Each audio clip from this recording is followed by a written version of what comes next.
Assalomu alaykum, hurmatli Media Engineering kanali kuzatuvchilari, obunachilari. Sizlarga yangilik qilishdan to'xtamayapmiz. Mana kuni kecha qo'yilgan videomiz birpasda 1700 ta inson uchun qiziq bo'lib kuzatishiga sabab bo'libdi. Bundan albatta xursandmiz. Va o'z navbatida kanalimizga kelib tushadigan kommentariyalarni o'qish jarayonida shuni bildikki, AutoCADda title qilishni ham o'rgating. Videomiz kim uchun qiziq, kimdir bundan nimadir o'rganyapti va biz bundan albatta xursandmiz va maqsadimizga erishyapmiz degan umiddaman. Xo'p, AutoCADda title qilish juda ham oson, lekin nima desam ekan, hamma uchun bu qiziq bo'ladigan bo'lsa, albatta bu uchun ham video qilamiz va bugungi videomiz aynan mana shu uchun bag'ishlanadi.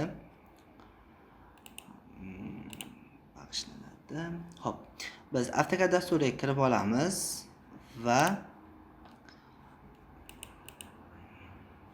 ishimizni boshlaymiz.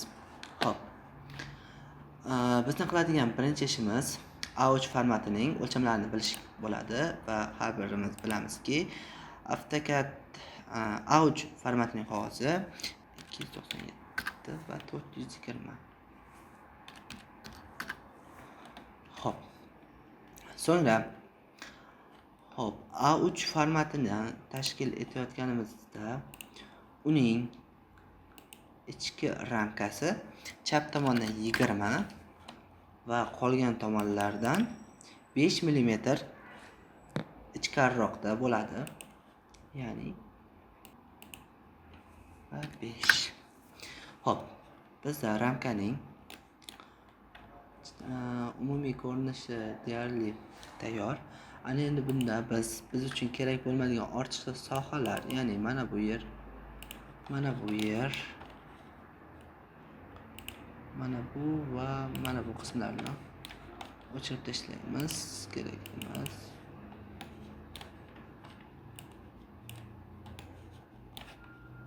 Xo'p, mana bu va mana bu qismlar ham biz uchun kerak emas. Xo'p, bizdan talab etiladigan keyingi narsa burchak shtampni tashkillashtirish. Bunda burchak shtampning uzunligi 185 mm, bo'yining balandligi esa 55 mm ni tashkil etadi va ko'rinishda ham 185 mm ni tashkil etamiz. Xo'p, keyingi navbatda mana bu qism biz uchun kerak emas. Buni shunchaki o'chirib tashlashning o'zi kifoya. Ana endi mana bu qismni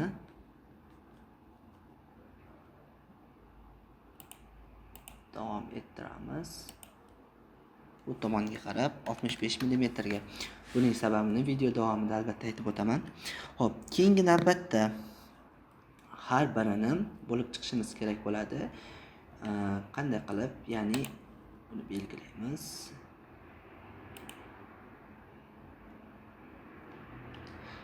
Mana bu qismni belgilaymiz. Bundan nusxa olamiz va bu tomonga qarab oxiriga olib qo'ysak yaxshi bo'ladi. 5 10 15 20 25 30 35 40 45 va 50.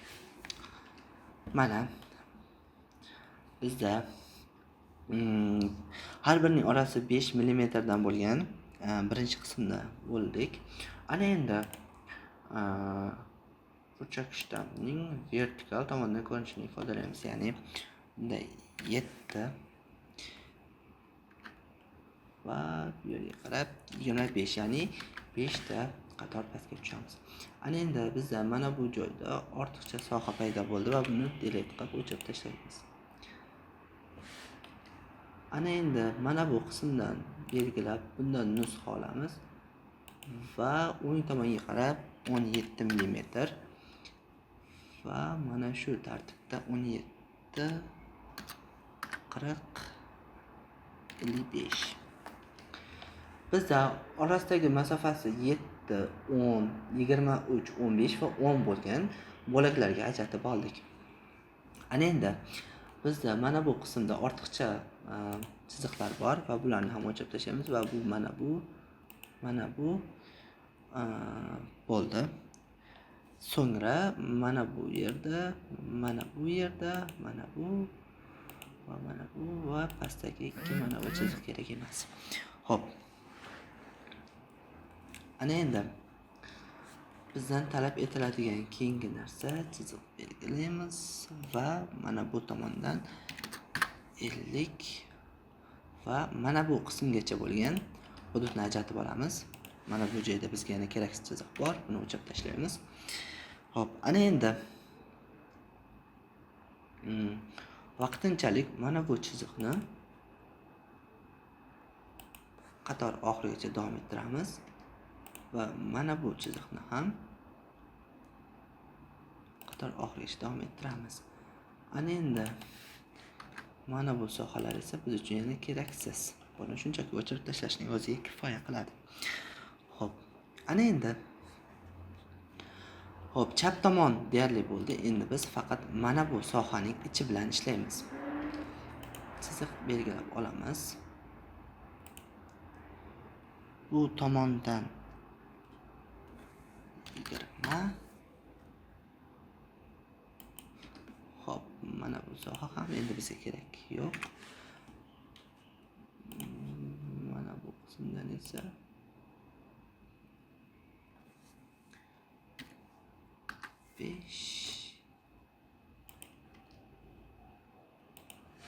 mana bu qismni o'chirib tashlaymiz. Bundan nusxa olib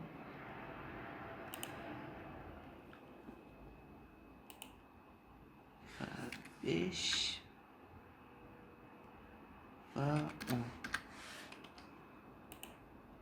Mana bu qismni oxirigacha davom ettirib qo'yamiz. Ana endi bundan nusxa olamiz va o'ng tomonga qarab yana 17 mm silitamiz. Xo'p. Mana azizlar, titul qismi AutoCAD dasturi uchun titul qismi tayyor bo'ldi. Xo'p, o'lchamlar mana shu tartibda bo'ladi. Ana endi bizning qiladigan keyingi ishimiz shunday joylar borki, ular boshqa qismlarga qaraganda qalinroq ko'rinishda bo'lishi kerak.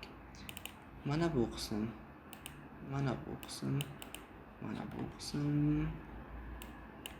mana bu, mana bu, mana bu,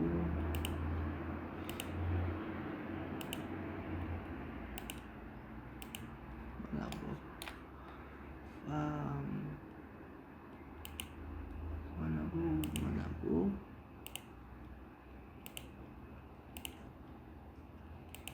bu qism va mana bu ikki qism ham qalinroq ko'rinishda bo'lishi kerak. Mana bu joyga kiramiz, ya'ni bu slow kiramiz va uning qalinligini 50 ga ko'taramiz. Ana endi mana bu chiziqni mana bu joygacha olib kelamiz va qolgan qismiga oddiy chiziq bilan qatorning oxirigacha yetkazib qo'yamiz, chunki bu qism kichikroq ko'rinishda bo'lishi kerak. Umuman olganda AutoCAD dasturi uchun titul qismi tayyor bo'ldi. Bizning keyingi qiladigan va eng so'nggi ishimiz bu yerda biz qo'yishimiz kerak bo'ladigan so'zlar uchun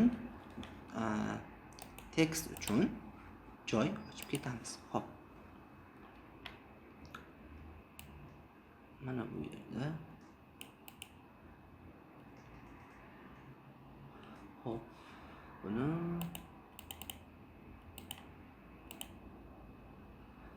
Hop, biz Times New Roman'da ishlaymiz.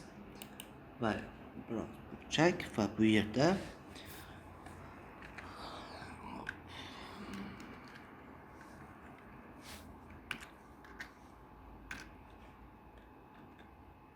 OZ harfi bo'ladi.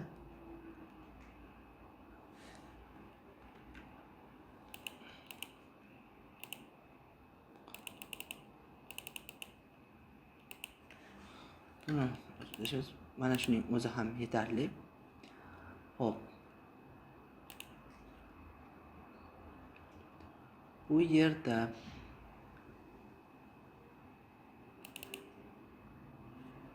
Mana buni shunchaki o'chirib qo'yamiz.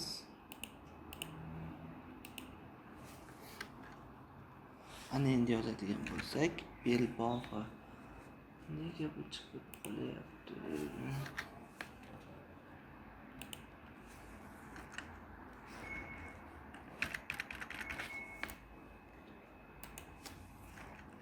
Mana endi bo'ldi. O'tamiz, bu yoqni o'chiramiz va mana bu qismni o'tib bo'lsa. Yaxshi. Ana endi bundan nusxa olib mana bu qism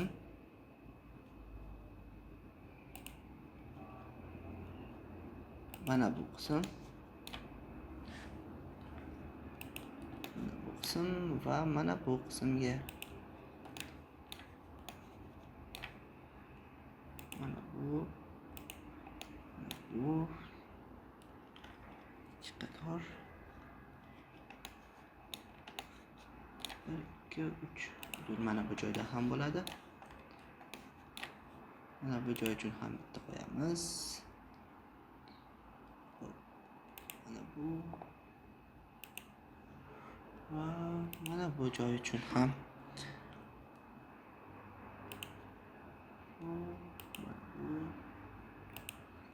bu qism va mana bu qism uchun va mana bu qism uchun. Xo'p, buni qo'yib olishimizdan sabab har bir qism uchun mana shu buyruqni bajarib, yana qo'yib chiqishdan ko'ra buni ichini tahrirlab chiqish osonroq. Ya'ni tamiz va bu yerda chat imzo sana. Hop, bu yerda varoq.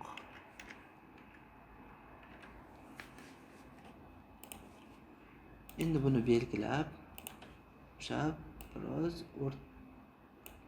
mana shunday ko'rinishga keltirsak chiroyli bo'ladi.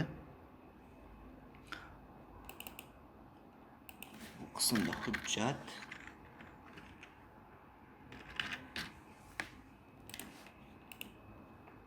bu yaxshi joylashdi. Mana bu qismni o'chiramiz va bu yerga imzo va sana.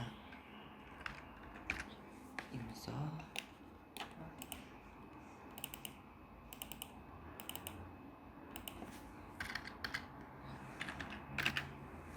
sana. Ana endi buni biroz o'rtalik keltirsak maqsadga muvofiq bo'ladi.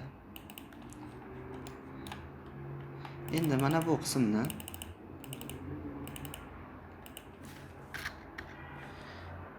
chizdi.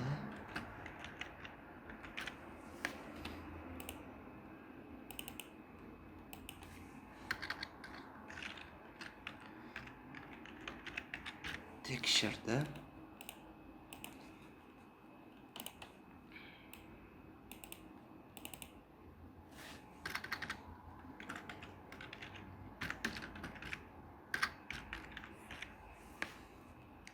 Qabul qildi.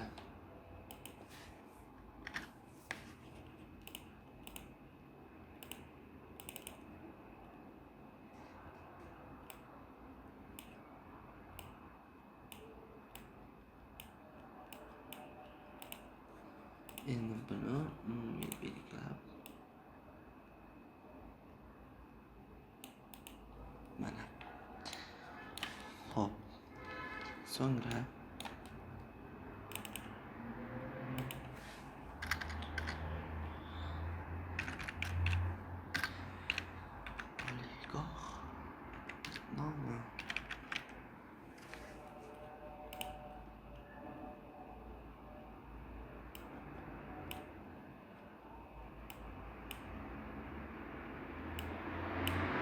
oliygoh nomi bu yerda hamma o'zi o'qiydigan oliygoh nomini yozadi va mana bu qismni to'r deb ko'tarsak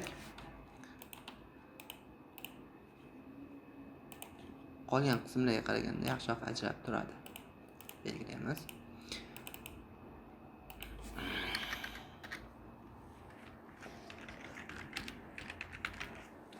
Siz mana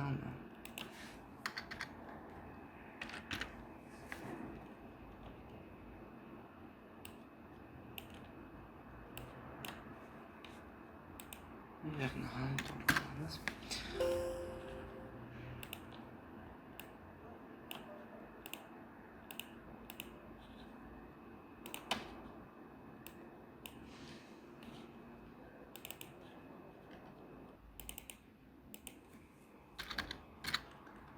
Bu joyda esa maqsad yoziladi.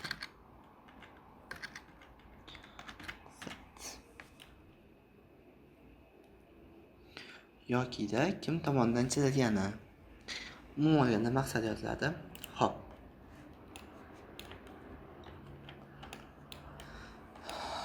Mana azizlar, sizlar so'raganingiz, ya'ni AutoCAD dasturida titul chizishni so'radingiz va men buni amalda qilib ko'rsatdim. Endi buni bir marta o'zingizga saqlab olib, har safar AutoCAD dasturidan foydalanayotganingizda shunchaki mana bu qismlarni tahrirlab, chizgan inson, tekshirgan va qabul qilgan insonni, so'ngra chizma nomini o'zgartirish orqali siz o'zingiz uchun doimiy shablonga ega bo'lasiz. Videomiz foydali bo'lgan bo'lsa, biz albatta xursandmiz. Keyingi videolar nima haqida bo'lishini albatta kommentariyaga yozib qoling, chunki sizning fikringiz biz uchun albatta muhim. O'ylaymizki, bu savolni bergan inson Lazizbek o'z savoliga javob topdi. Keyingi videolar nima bu haqida bo'lishi bu albatta sizga bog'liq. Qo'llab-quvvatlashingiz biz uchun doim motivatsiya bo'ladi. Bizni kuzatishda davom eting. Hammaga rahmat.